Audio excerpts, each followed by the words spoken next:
ask you, you were very emotional, obviously, during the week. Brian Naylor, what did he mean to you? I must admit, I still get emotional whenever I talk about him, or whenever I think about him this week, Ed. I was 21 years old when I started in the Channel 9 newsroom, and that was 27 years ago, I don't mind telling you. And he was a legend then. I couldn't believe that he was this bloke that I'd grown up watching on television, and now I was working alongside him, and I was just a green kid. And he had as much time for me then as he did, I guess, a few years later, when I like to think I become able to start to pull my weight around the newsroom. He was the most encouraging bloke, generous with his time. He was a gentleman. And Moiri was always by his side. I mean, those of us who worked in the newsroom told him, Moiri came in every day. She used to sit in his office and knit while he read the bulletin.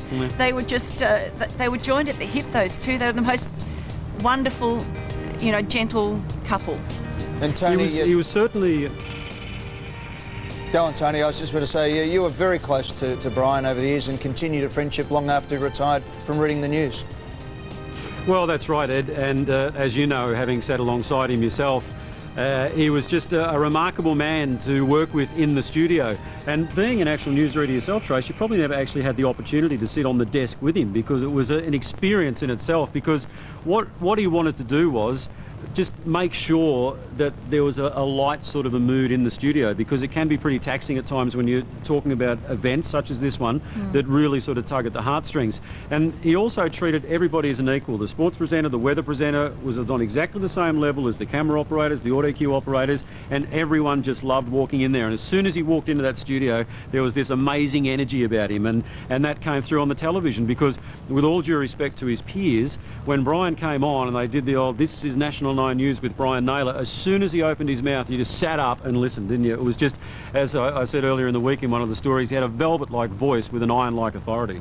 He was just a peerless broadcaster, and that was that was the side of him that most people, I guess, know. But that, I think, as I tried to say during the week, that wasn't the most important part of Brian. The most important part of Brian is that he was a husband and a father and a family man, and that was paramount to him. The job was important. He took a professional approach, of course, to his job, but his family was absolutely paramount. And I think what we need to say is that, the loss of Brian and Moiri, they were no more important than anybody else who died in these fires, but they were incredibly important to us.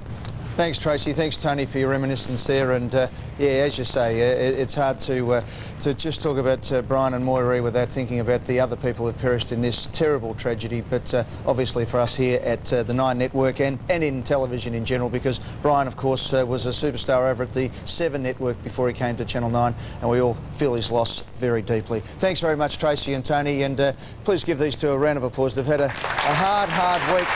They've done a wonderful job. Okay, well, we are here to make money. That's what I said at the opening tonight, and boy, are we doing so.